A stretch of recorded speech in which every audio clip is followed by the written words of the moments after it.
Alright guys, so in this one, we'll be building a set of crosscut sleds. These are actually my very first ones. I'm actually going to build two. One's going to be a large one so I can crosscut panels over 24 inches for cabinets and etc. Another one's going to be a little bit more small, pretty much more usable. It's going to be practical for everyday use inside the workshop. The larger one's probably going to be stored in the back on the wall. And one thing that is really critical, or the first thing you need to do whenever you plan out a crosscut sled, is figure out what you're going to use for runners. In my case, I have a AZEK board, so I'm going to use that to make runners to fit down into here. Important thing whenever sizing runners, you want to make sure that they're not too snug that they bind up. You could use hardwood. You don't really want to use a softwood because, you know, your table saw being metal, the softwood will wear out.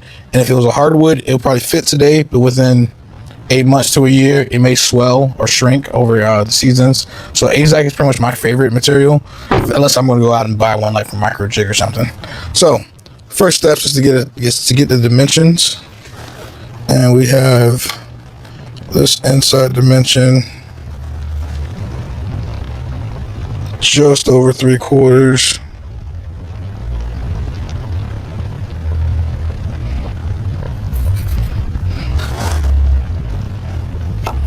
And then our depth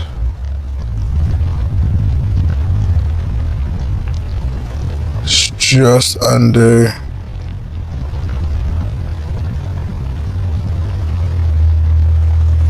a 1/2 inch.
Alright, so this is the first one that I got cut.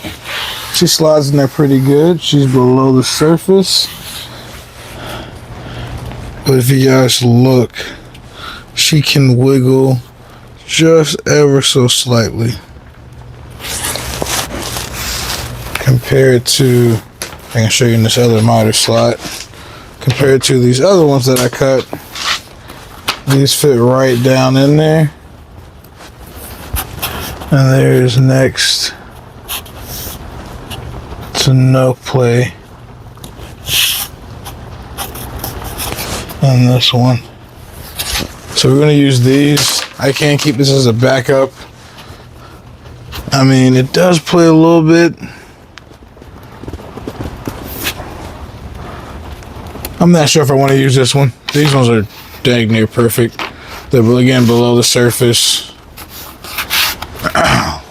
Almost no play in there. So this should be enough runners for the two crosscut sleds. I might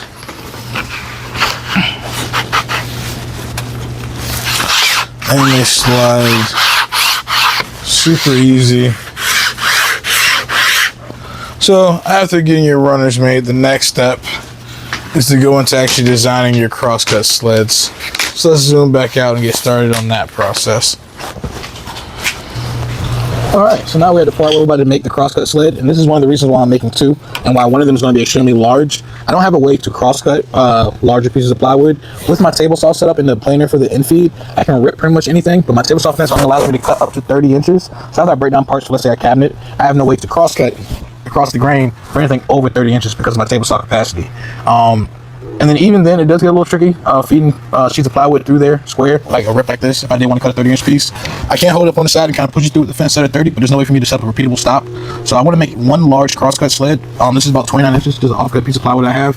So I'm going to leave it at full 29 with my fences in the front and the back. It'll leave me about 26 inches, give or take, on the inside of the sled. So I still can put on clamps. I will be able to clamp a 2-foot piece inside the fence, and I'll be able to have room on the right-hand side for a larger stop.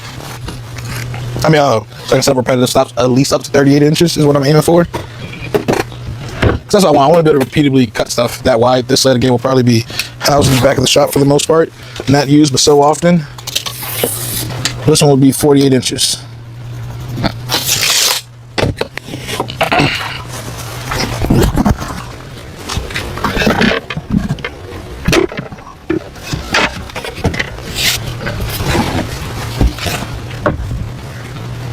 First thing I need to do is set the depth,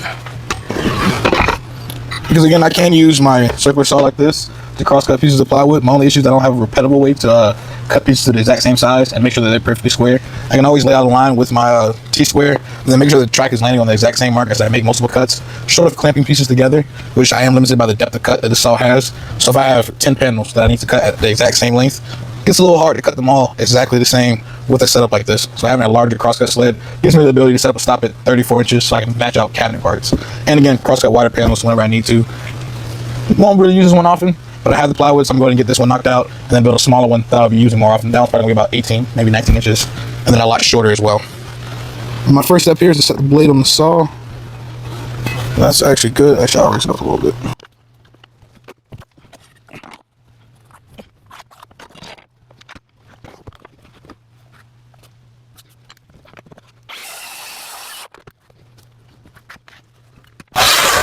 This looks quite massive. This will be a pretty large crosscut sled.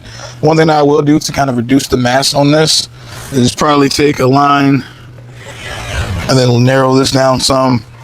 Probably remove all of this right here. Probably drill several holes, and then instead of putting in metal T-track, I'm going to be using a router bit to remove material in here to make T-tracks. So I'm going to try my best to lighten this up as much as possible. That'll be the next step, because this, again, not something I'm going to want to use often, let alone with a board on top of it. But again, the benefits of a crosscut sled, this is, I rest it onto the table saw, I have it in the grooves, I have the board itself clamped down, lift it up, and I just push it through. This is a big one though. Let's set this one aside.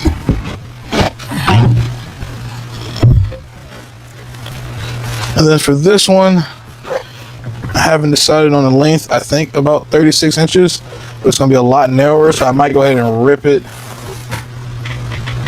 I might go ahead and rip this one first and then go into the all of the detailing.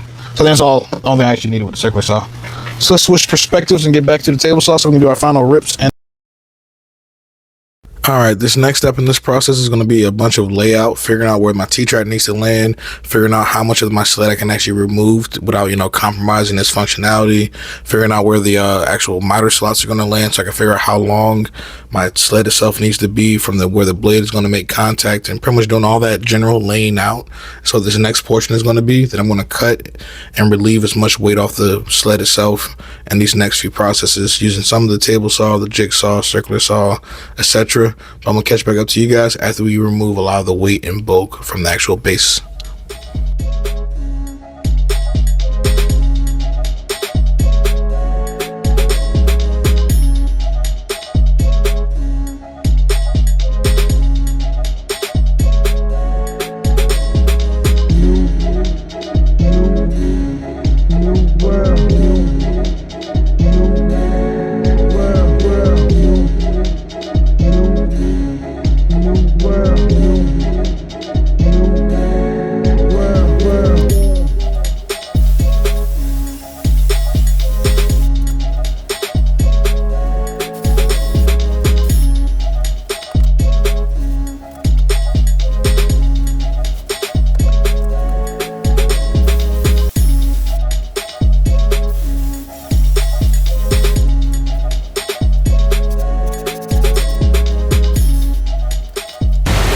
All right, so the next thing we need to do, we have the bases already cut. We have all the runners made. The next thing to do is start gluing up all of our fences. They're gonna be made up of 3/4 inch plywood. I want them to be about 3.5 inches tall. I think it's about as tall as most people make them. I'm probably gonna cut these to about 3 3/4, so I can glue them up, then joint the edge, then I'll rip them and end up with my 3.5 inch fence, or however tall I can actually get it. So let's go to like 3 3/4.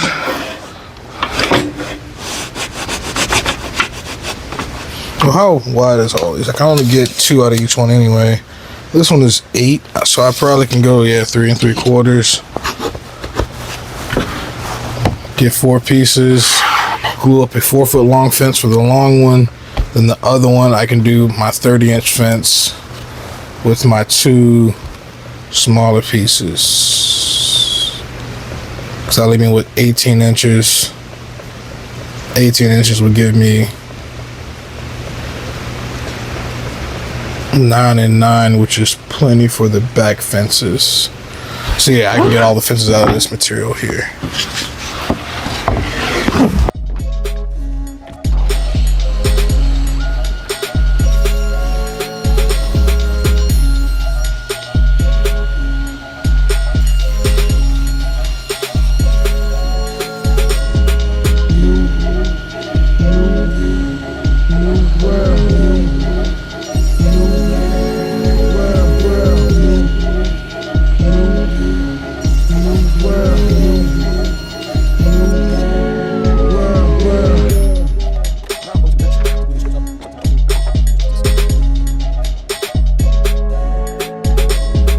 Alright, with all the fence material cut to the proper lengths and widths, the next step is to go into the glue up.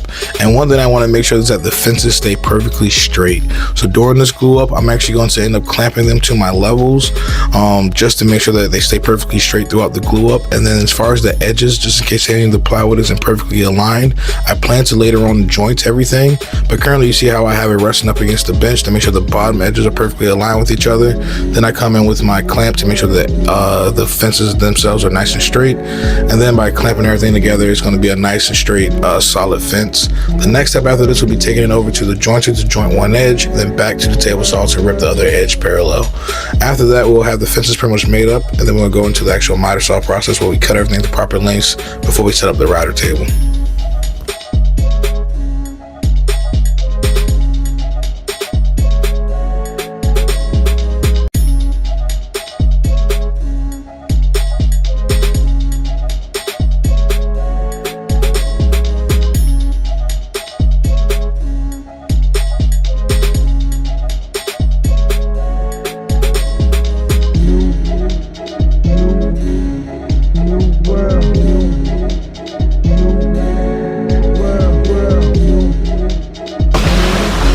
All right, now we're over here at the jointer.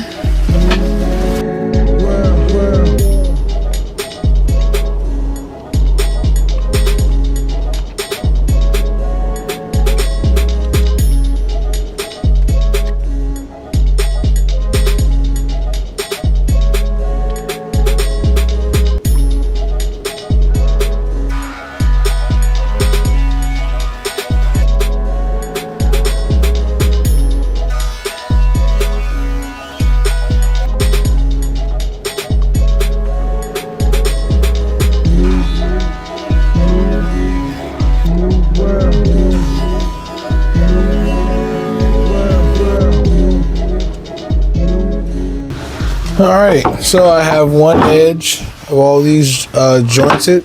The next step is I'm going to rip them to their final dimensions. I'm probably going to take a skin pass on one side, flip it over, final pass at the proper dimension. So we want to finish up at least 3.5. We're going to set this to just under 3 3/4, and then do our skin pass. Yep. Need to raise the blade up.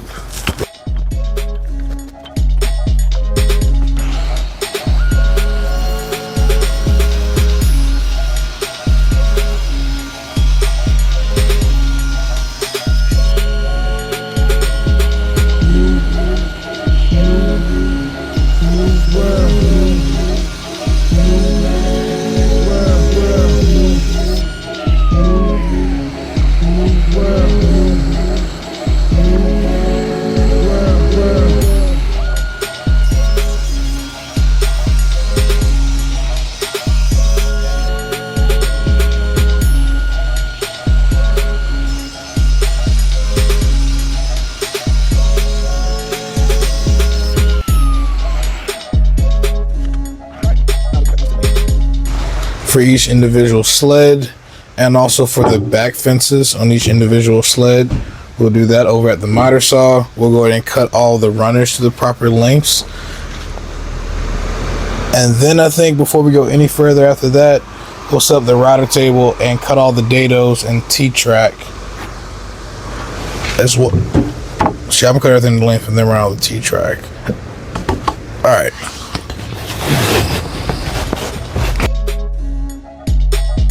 Alright, so now we're finally moving on to the final process before we can actually switch over to the router table, and that is actually just cutting all the fences to the proper length. With the 2 blanks that we have glued up, we're able to do our front fence and our back fences for both of the crosscut sleds. The next step is to actually cut everything to the proper lengths, and then we're going to switch over to actually setting up the router table and doing all of our T-track. Again, in my personal opinion, instead of buying metal T-track, being a woodworker, I love to actually route in my own with a couple different T-track bits that come in handy. I can put them anywhere and I can make as much T-track as I actually want. So in the next video, that's what we're going to be tackling. I hope you guys have enjoyed this so far. Leave me a like, comment, and subscribe, and then I'll be seeing you guys in the next one. Peace.